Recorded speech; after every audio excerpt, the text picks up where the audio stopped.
जय भीम, जय महाराष्ट्र, जय शिवराय.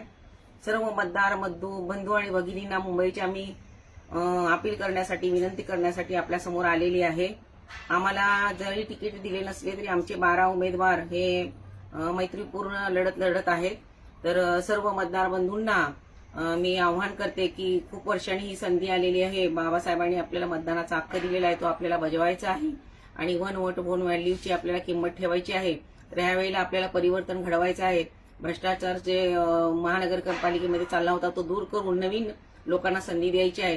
तर आम्ही आठवले साहेब आमचा पक्ष 12 उमेदवारांना घेऊन आलेला आहे. प्रत्येक ठिकाणी आम्हाला वेगवेगळं चिन्ह मिळालं असलं तरी तुम्ही आपल्या रिपब्लिकन पक्षाने लोकांपर्यंत जाऊन ते चिन्ह लोकांना सांगायचं आणि सर्वच मतदारांना मी आवाहन करते की तुम्ही नवीन उमेदवार निवडून द्या. त्याच्यामध्ये बापूसाहेब काळे 181 नंबर वार्ड वडाळा दक्षिण मधून उभे आहेत, त्यांना निवडून द्यायचं आहे. आमची स्नेहा सिद्धार्थ कासारे ही 186 धारावी दक्षिण मध्य मुंबईमधून उभी आहे. रॉबिन्सन मार्गन नॉरसगम हे धारावी दक्षिण मध्य मध्यमधून उभे आहेत. सचिन कासारे हा आमचा 93 वांद्रेपूर्व ज्या ठिकाणी आम्ही राहतो तिथून उभा आहे. रेश्मा खान ही आमची 54 वार्डमध्ये गोरेगाव मधून उत्तर पश्चिम मधून उभी आहे. जयंतीलाल गडाजी जे आमचे ज्येष्ठ कार्यकर्ते आहेत ते 65 नंबर वार्ड अंधेरी उत्तर पश्चिम मुंबईमधून उभे आहेत. बापू धनगर हे 63 वार्ड नंबर मधून वर्सोवा मधून उभे आहेत.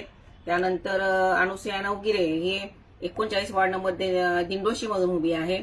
वंदना बोराडे ही चांगली आमची कार्यकर्ती आहे, तिला तर तुम्ही नक्कीच निवडून द्या आणि आपलं परिवर्तन घडूया. 38 नंबर वॉर्ड मधून भीमनगर उत्तर पश्चिम मुंबईमधून निवडून आहे.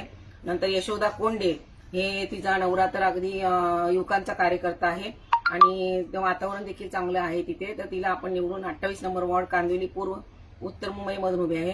आमचे विनोदभाऊ जाधव हे आमचा मुलुंडचा तर बाले किल्लाच आहे, त्यांच्या पाठीशी सर्व कार्यकर्त्यांनी उभं राहावं आणि त्यांना आपल्याला महानगरपालिकेमध्ये पाठवायचे. 104 मुलुंड ईशान्यमधून उभे आहेत. आणि राजेंद्र गांगुर्डे 125 नंबर वॉर्ड रमाबाई नगर घाटकोपर तर आमचा बाले किल्ला आहे. तर कार्यकर्त्यांना देखील मी आवाहन करते की आपापसातले मतभेद जे पण असतील सर्वांनाच मी आवाहन करते रिपब्लिकन पक्षाच्या कार्यकर्त्यांना आपल्या 12 उमेदवाराच्या पाठीशी उभे राहा आणि आपल्याला एक इतिहास घडवूया की आपल्या तिकीट न देता देखील आम्ही स्वबळावर कुणाची मदत न लागता आम्ही निवडून गेलो लोकांपर्यंत आम्ही पोहोचलेलो आहोत.